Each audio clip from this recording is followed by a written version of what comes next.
لیکن لیلۃ الجائزہ کا صحیح استعمال کریں اور اللہ سے مانگ لیں۔ بہت ساری احادیث میں یہ بات ہے، اللہ قسم کھا کر کہتے ہیں کہ جو بندہ جو مانگے گا میں اسے عطا کروں گا۔ لیکن اس بات کا دھیان رکھیں، اللہ رب العزت آج جن کو عطا کریں گے وہ ہوں گے جنہوں نے رمضان کا صحیح استعمال کیا ہوگا۔ لیکن باوجود اس کے ایک آپشن ہے، ہم سے رمضان صحیح استعمال نہ ہوا، تاخیراتیں ہم سے صحیح استعمال نہ ہوئی، صدقہ خیرات ہم سے صحیح نہ ہوا، لیکن میرے دوستو باوجود اس کے ایک ایکسکیوز ہمارے پاس ہے، ایک آپشن ہے، اللہ سے ہم معافی مانگیں، توبہ کریں کہ اللہ یہ رمضان تو ہمارا صحیح نہ گزرا، ہم نے نگاہوں کا صحیح استعمال نہ کیا، ہم نے کان کا غلط استعمال کیا، ہم نے زبان کا غلط استعمال کیا، رمضان کے دن اور رمضان کے رات ہم نے برباد کر دیے، ہم اقرار کرتے ہیں اللہ ہمیں معاف فرما دیجیے، ہم توبہ کرتے ہیں۔ یہ آپشن بہت اچھا ہے، گولڈن آپشن ہے، اللہ کے سامنے گڑ گڑائیں، توبہ کریں، یقینی طور پر اللہ رب العزت توبہ کو قبول کریں گے، پھر مانگ لے جو مانگنا ہے، اللہ رب العزت دینے کے لیے تیار ہے۔ رب اشرح لی صدری ویسر لی امری واحلل عقدۃ من لسانی یفقهوا قولی اللهم صل علی محمد وعلى آل محمد كما صليت على إبراهيم وعلى آل إبراهيم إنك حميد مجيد اللهم بارك على محمد وعلى آل محمد كما باركت على إبراهيم وعلى آل إبراهيم إنك حميد مجيد۔ محترم بزرگوں اور ملت کے نوجوانوں، یقینی طور پر رمضان المبارک کا آخری دن ہے، اور وہ سمجھدار لوگ جو یہ جانتے ہیں کہ رمضان کا مہینہ از اول تا آخر ہم پر سایہ فگن رہا، رمضان کے بابرکت دن مہینے بھر کے، رمضان کے بابرکت راتیں مہینے بھر کے، اور ادھر پچھلے ہفتے پورے 3 تاخیرات ہم پر سے گزر چکے، اور جو سمجھدار لوگ ہیں وہ غم میں مبتلا ہے کہ اس بہترین مہینے کا جس انداز سے فائدہ اٹھانا چاہیے تھا ہم نہ اٹھا سکے، ان راتوں کو جس طرح ہمیں استعمال کرنا چاہیے تھا ہم نہ کر سکے۔ وہ سمجھدار لوگ بڑے مغموم ہیں، افسوس میں ہیں، اور آپ دیکھ سکتے ہیں بہت سارے چہرے ان دنوں آپ کو ایسے ملیں گے جن کے چہروں پر کل کی خوشی کے بجائے ان کے چہروں پر اس بات کا اظہار ہوگا کہ پچھلا پورا مہینہ رمضان کا چلا گیا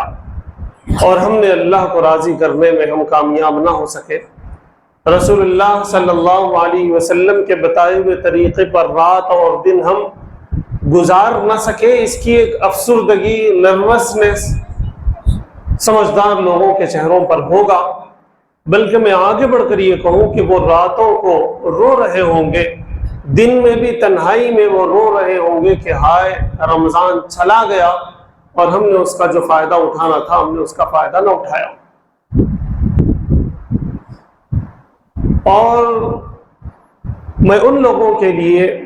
جو لوگ یہ کیفیت اپنے اندر رکھتے ہیں، اور ہر ایک کو رکھنا چاہیے، اس لیے کہ ہم نے رمضان المبارک کو جیسا گزارنا چاہیے تھا ہم نے ویسا نہیں گزارا۔ ہم چاہتے ضرور تھے کہ ہمارے روزے صحیح ہوں، ہماری تراویح صحیح ہو، ہماری تلاوت صحیح ہو، ہماری زکوٰۃ صحیح ہم ادا کر سکیں، صدقہ خیرات ہم کر سکیں، لیکن نفس نے ہمیں اتنا موٹا کر دیا، اتنا موٹا نفس ہمارا ہو گیا، زکوٰۃ ادا کر رہے تو دکھاوا آ گیا، روزہ رکھ رہی تو جو ہے وقت کا ضائع کرنا ہمارے سے ہو گیا، تراویح بظاہر ہم پڑھ رہے لیکن ہمارا ذہن پورا کاروبار میں ہے، آگے کی پلاننگ میں ہے، عید کی تیاری میں ہے، اپنے گھر میں ہے، پڑوس میں ہے، ذہن پورا ہمارا نماز سے باہر اور تراویح سے باہر ہے. ہم قرآن کی تلاوت کرنا چاہتے تھے، لیکن کام ایسے آ گئے کہ ہم چاہ رہے تھے کئی قرآن پڑھیں لیکن ہم ایک قرآن پڑھ سکے، یا ہم چاہ رہے تھے پورا ایک قرآن پڑھیں لیکن ہم نہیں پڑھ سکے. تو ان تمام چیزوں کو سامنے رکھتے ہوئے میرے دوستوں، آج میں نے جو موضوع لیا ہے وہ لیلۃ الجائزہ ہے. آج کی جو رات ہے جس کو آپ اور ہم چاند رات کہتے ہیں، اور جیسے ہم نے رمضان کا پورا مہینہ، مجھے معاف کیجئے گا، ہم نے برباد کر دیا. رمضان کی پورے راتیں ہم نے بیکار کر دیا. بہت ساروں کی بات میں کہہ رہا ہوں، 100% میں نہیں کہہ سکتا، لیکن 90% ہم نے دیکھا اپنے معاشرے میں، اپنے بستی میں، اپنے دوست احباب میں، اپنے رشتہ داروں میں، اپنے آپ میں 90% معاملہ ایسا ہوا کہ ہم نے ضائع کر دیا. باوجود اس کے میرے دوستو، اللہ رب العزت نے یہ جو چاند رات ہے اس کو احادیث میں کہا گیا ہے لیلۃ الجائزہ. میں بس اس پر بات کروں گا. آج کی جو رات ہے وہ لیلۃ الجائزہ ہے. اللہ کے رسول صلی اللہ علیہ وسلم کے مختلف احادیث میں مختلف 5 راتیں بیان کی گئی ہیں. 5 راتیں ایسی ہیں جن 5 راتوں میں اگر بندہ اللہ کی عبادت کے لیے اپنے آپ کو موقوف کر دے، رات کو نمازیں پڑھے، صدقہ خیرات کرے، ذکر و اذکار کرے، اللہ سے توبہ کرے، اللہ سے مانگے، تو 5 ایسی راتیں ہیں سال بھر میں. ان راتوں میں عبادت کرنے سے، اللہ مانگنے سے، اپنی عزت کی قسم دیتے ہوئے اللہ رب العزت کہتے ہیں کہ میں اسے بخش دوں گا، میں اس سے راضی ہو جاؤں گا، وہ جو مانگے گا میں اسے دوں گا. میرے دوستو، مختلف 5 راتیں ہیں، لیکن ہر مختلف 5 روایتیں ہیں. کئی ساری روایتیں ہیں، ان میں 5 راتوں کا ذکر ہے. لیکن میں آپ کو خوشخبری دے دوں، کہیں کوئی رات ہے، کہیں کوئی رات ہے، لیکن ہر حدیث میں 2 راتیں وہ پکی ہیں، اور وہ عیدین کی 2 راتیں ہیں. عید الفطر کی رات اور عید الاضحیٰ کی رات. رات جب صبح عید ہوگی، اس سے پہلے کی جو رات ہوگی، ان 2 راتوں کو کئی ساری روایتوں میں میرے دوستوں لیلۃ الجائزہ کہا گیا ہے. یعنی اس رات جو مانگیں گے اللہ رب العزت عنایت کرے گا. بہت سارے سمجھانے والوں نے، محدثین اکرام نے یہ سمجھایا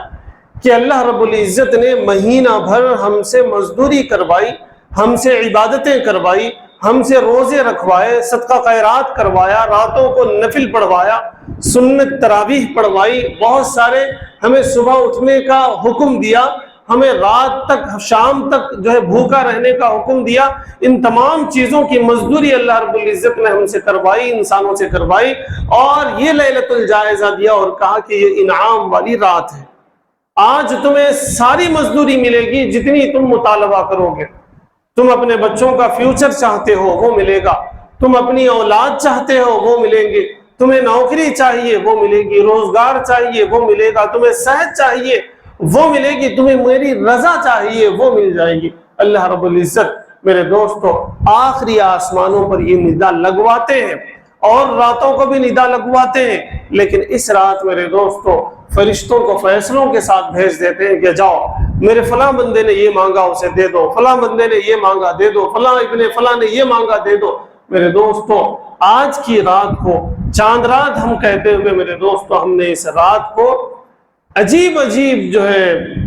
ویسٹ چیزوں کے اندر ہم نے اس کو جو ہے برباد کر دیا آج تک. لیکن آج میری گزارش ہے آپ سبھی سے، بچوں سے، نوجوانوں سے، بڑوں سے،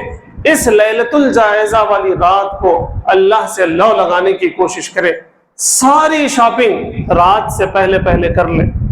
شام تک کر لیں. دن میں دھوپ بہت ہے، اسے برداشت کریں. اپنی گھر کی عورتوں کی جو شاپنگ ہے، بچوں کی جو شاپنگ ہے، آپ کی اپنی جو شاپنگ ہے میرے دوستو، اس کو رات ہونے سے پہلے کر لیں، اور رات بھر سارے گھر والے مل کر،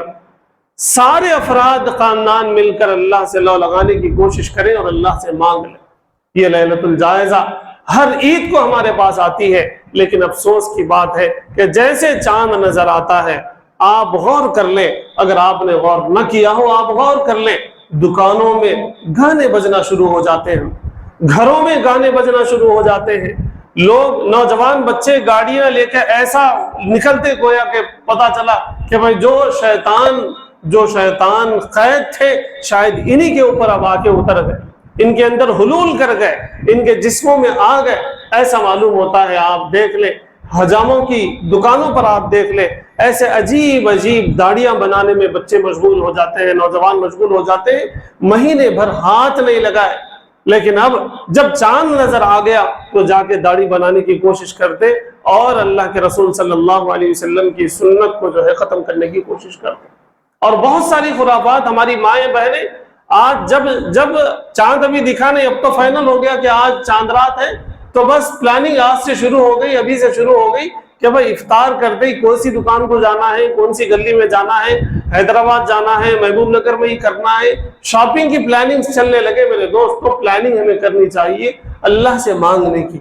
اللہ سے لو لگانے کی۔ اس لیے میں بس یہ گزارش کرنا چاہتا ہوں، دو گزارشات آج لے کر آیا ہوں۔ ایک یہ کہ ہم لیلۃ الجائزہ کا صحیح استعمال کریں اور اللہ سے مانگ لیں۔ بہت ساری احادیث میں یہ بات ہے، اللہ قسم کھا کر کہتے ہیں کہ جو بندہ جو مانگے گا میں اسے عطا کروں گا۔ لیکن اس بات کا دھیان رکھیں، اللہ رب العزت آج جن کو عطا کریں گے وہ ہوں گے جنہوں نے رمضان کا صحیح استعمال کیا ہوگا۔ لیکن باوجود اس کے ایک آپشن ہے،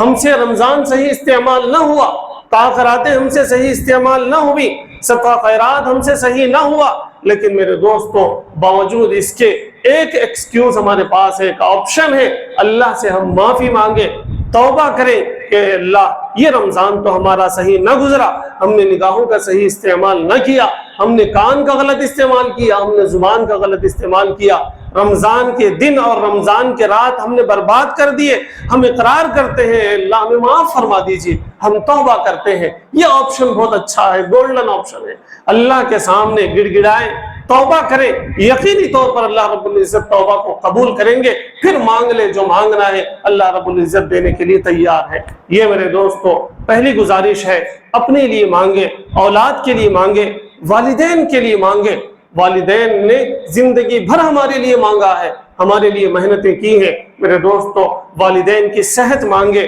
ان کی عافیت کے ساتھ زندگی مانگے، ان کا چین اور سکون مانگے۔ اگر آپ کے والد یا والدہ قبر میں ہیں تو ان کے لیے جنت مانگے، ان کے قبر کو جنت بنانے کا آپ کے پاس گولڈن چانس ہے۔ پوری امت کے لیے مانگے، پوری امت پریشان ہے، انسانیت پریشان ہے، سب کے لیے مانگے، شہر والوں کے لیے، ملک والوں کے لیے، صوبے والوں کے لیے، پوری دنیا کے مسلمانوں اور انسانوں کے لیے مانگے۔ میں تو یہ کہتا ہوں دعا مانگے اپنے دوستوں کے لیے بھی اور اپنے دشمنوں کے لیے بھی۔ میں تو کہتا ہوں دعا مانگے مسلمانوں کے لیے بھی، مسلمانوں کے دوستوں کے لیے بھی اور مسلمانوں کے دشمنوں کے لیے بھی۔ جو آپ کا دشمن ہے، جو اسلام کا دشمن ہے، اس کے لیے مانگے ہدایت کی دعا۔ اللہ تعالیٰ اگر اسے ہدایت دیں گے بڑا کام ہوگا، وہ بھی بچے گا جہنم سے اور بہت سارے لوگوں کو جہنم سے بچنے کا ایک ذریعہ بنے گا۔ اس لیے میرے دوستو سب کے لیے دعا مانگے۔ دوسری گزارش جو میں آپ کے پاس لے کر آیا ہوں وہ یہ کہ عید کی نماز کے لیے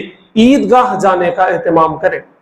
ہمیں اپنی طاقت بتانے کی ضرورت ہے، میجارٹی بنانے کی ضرورت ہے، ہمارا اتحاد بتانے کی ضرورت ہے۔ یہ جو مساجد میں نمازیں ہو رہی ہیں میرے دوستو، وہ بڑے بوڑھوں کے لیے، لولے لنگڑوں کے لیے، جو معذور ہیں ان کے لیے مساجد میں میرے دوستو نماز ہو رہی ہے۔ میں صاف انداز میں کہہ رہا ہوں، میں کھلے الفاظ میں کہہ رہا ہوں، ہو سکتا ہے مجھ پر تنقید ہو لیکن میں اس کی پرواہ نہیں کروں گا، لیکن میں آپ سے گزارش کرنا چاہتا ہوں کہ سب لوگ عیدگاہ پہنچنے کی کوشش کریں، جو چل سکتے ہیں، جو پہنچ سکتے ہیں، سب اپنے اپنے ساتھیوں کے ساتھ عیدگاہ پہنچنے کی کوشش کریں۔ ہمیں اپنی میجارٹی بتانے کی ضرورت ہے۔ یہ جمعے کی نماز کا جو معاملہ ہے اور عید کی نماز کا جو معاملہ ہے، اس میں اہم بات یہ ہے کہ ہم بتائیں لوگوں کو کہ ہم کتنے ہیں،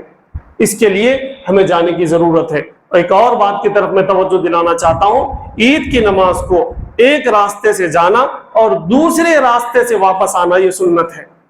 عید کی نماز کو جب جائیں گے ہم تو ایک راستے سے جائیں اور کسی اور راستے سے اپنے گھر جائیں۔ یہاں بھی وہی لاجک ہے، دیکھیے ادھر جب دوسرے راستے سے جا رہے تو وہاں کے سارے لوگوں کو لگے گا کہ کتنے مسلمان ہیں، پھر دوسرے راستے سے ہم جائیں گے تو تب وہاں پر بھی لگے گا کہ کتنے مسلمان ہیں۔ تو اس لیے ایک حکمت ہے اور سنت بھی ہے کہ ہم ایک راستے سے جائیں عیدگاہ اور دوسرے راستے سے آئیں، اس کا بھی اہتمام کریں۔ اور عیدگاہ کے اندر انشاءاللہ نماز 9:30 بجے ادا کی جائے گی۔ ماشاءاللہ آپ دیکھتے ہیں کہ جیسے ہی وقت ہوتا ہے نماز کھڑ جاتی ہے، اس لیے دیر نہ کریں، وقت سے پہلے پہنچنے کی کوشش کریں، اور زیادہ وقت سے پہلے پہنچے تو بڑے احباب بھی آ سکتے ہیں۔ میں نے سنا ہے کہ وہاں گاڑیاں اوپر تک لے جانے کی اجازت دیتے ہیں ذرا پہلے تک، تاکہ وہ لوگ جو معذور ہیں، چل نہیں پاتے، اوپر تک جا نہیں پاتے، ان کے لیے گاڑی بھی بھیجی جاتی ہے، پھر سب لوگ واپس آنے کے بعد گاڑی واپس بھی آ سکتی ہے۔ اس لیے